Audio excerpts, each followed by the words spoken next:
ప్రియమైన దేవుని పిల్లలారా, ప్రభు అయిన యేసుక్రీస్తు వారి పేట ప్రతి ఒక్కరికి వందనాలు తెలియచేస్తూ ఉన్నాను.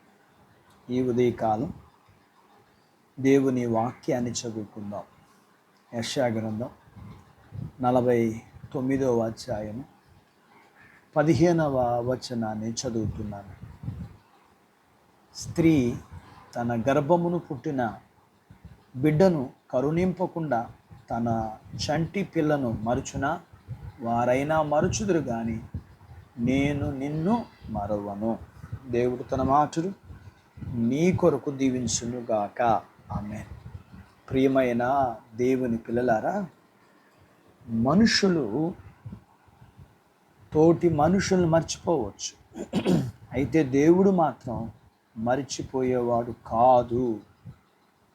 తల్లి తన గర్భమును పుట్టిన బిడ్డలను తాను కరుణింపకుండా వారి పిల్లలను మర్చిపోవచ్చు, కానీ దేవుడు మర్చిపోయేవాడు కాదు కదా.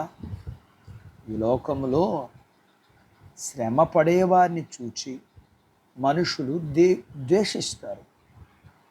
అదే దేవుడైతే వారి మీద జాలి చూపిస్తారు. ఈ విషయం సంతోషించి ఆనందించే విషయం కదా. ఇలా ఈ లోకంలో మనుషులు ఇలాగ ప్రవర్తిస్తారు. అయితే దేవుడు మనలను తన అరచేతిలో చెక్కుకొని ఉన్నాడు. దేవుడు లేఖనములో దేవుని ప్రేమ, జాలి, ఆదరణ చూస్తాం. దేవుడు ఆదాము అవ్వలను మర్చిపోలేదు. వారితో ప్రతిరోజు వారితో మాట్లాడడం, అలాగనే వారు దేవునికి విరోధులైనప్పుడు వారిని విడిచిపెట్టక వారి మీద ప్రేమతో వారి కొరకు బలిని, బట్టలను ఏర్పాటు చేయడం చూస్తాం. అలా ఆనాటి నుండి ఈనాటి వరకు, అనగా ఆయన పరలోకము నుండి భూమి మీదకు వచ్చి కలువరి శిలువలో తన ప్రాణం పెట్టి మరణమును జయించి తిరిగి లేకటం వరకు తాను చూపిన ప్రేమ, జాలి, ఆదరణ మానవులను మరవని దేవుడు కదా. అలాగనే ఇశ్రాయేలు ప్రజల పట్ల వారి ప్రయాణములో దేవుడు పగలు మేఘస్తంభములో, రాత్రి అగ్నిస్తంభములో వారితో ఉన్నట్లుగా మరవని విడవని దేవుని ప్రేమ కదా. జాలి గల ప్రేమ గల దేవుడు ఇలా అంటున్నాడు లేఖనములో.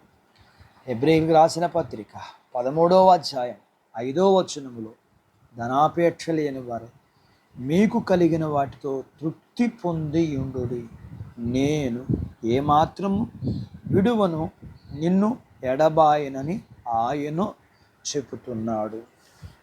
అటు భాగ్యత దేవుడు మనకు దయచేయునుగాక. ఆమేన్.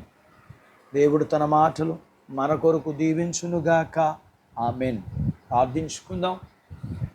మమ్మల్ని మిక్కిలిగా ప్రేమించిన మా ప్రియ పరలోకపు తండ్రి, మీ పరిశుద్ధ నామమును బట్టి మీకు వందనాలు. మమ్మల్ని మారని విడవని మీ ప్రేమ కొరకు మీకు వందనాలు చెల్లిస్తూ, మేము ఇటువంటి దేవుణ్ణి కలిగి ఉన్నందుకు మేము ధన్యులం కదా.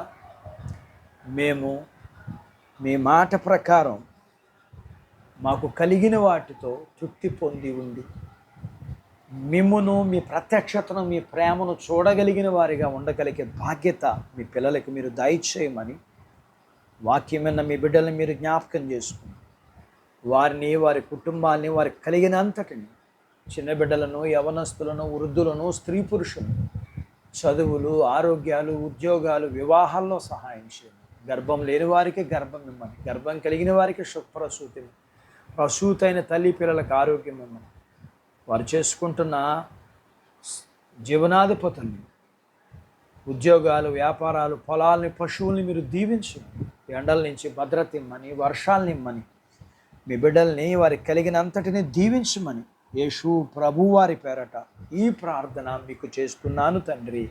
ఆమెన్. దేవుడు మిమ్మల్ని దీవించునుగాక. ఆమెన్.